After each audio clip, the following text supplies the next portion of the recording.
In this video, we are going to talk about the new independent thermal territory we introduced in the latest version.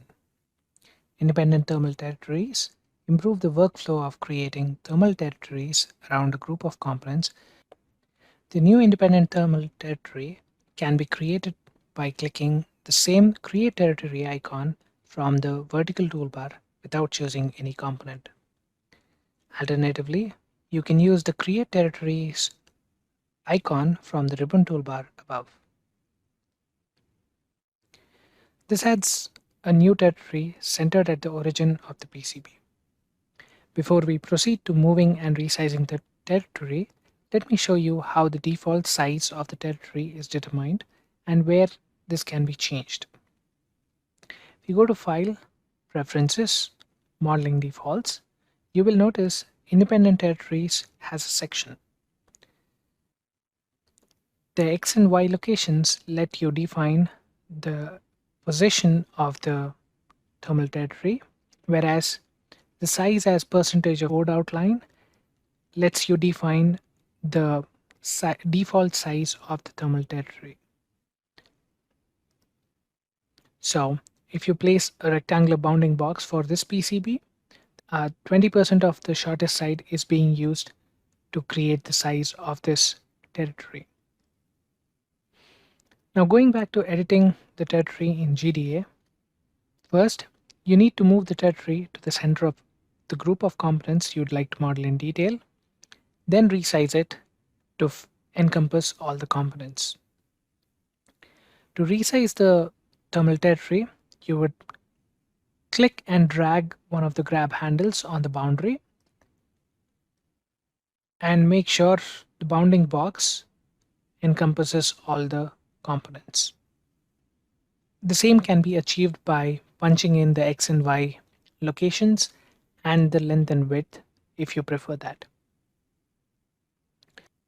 Now moving on to the property sheet, you will notice the new name of the territory we just created.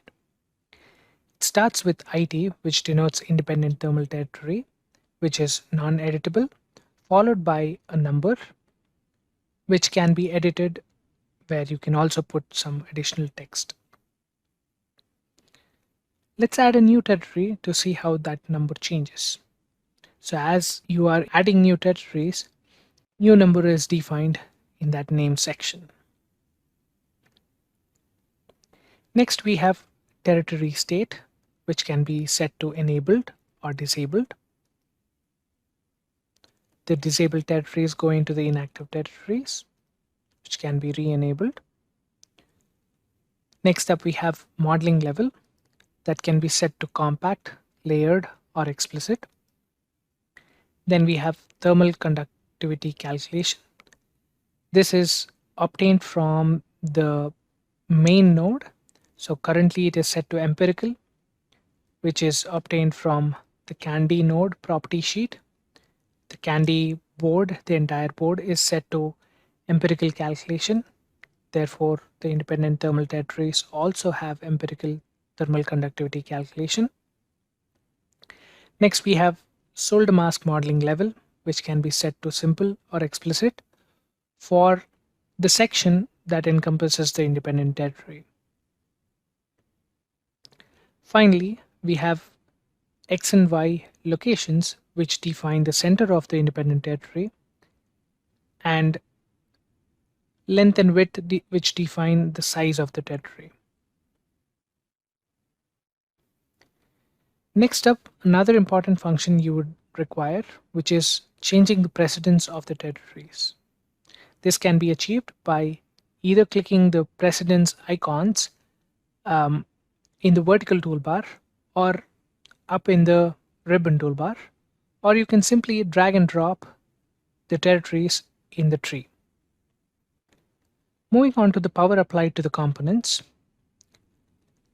Going forward, when the thermal territory is attached to a component that has power and is filtered, we are not going to apply the filtered component power directly to the thermal territory. Instead, it is spread across the entire PCB. The same approach is applied to independent thermal territories, which is, let's see that with an example. When I apply 2 watts to all of these 4 components, we have 8 watts. I'm going to select one of these and going to filter them. This 2 watts that I just filtered from this independent territory will now be applied to the entire PCB. If you choose to make a change to that, you will have to do that after exporting from the EDA bridge.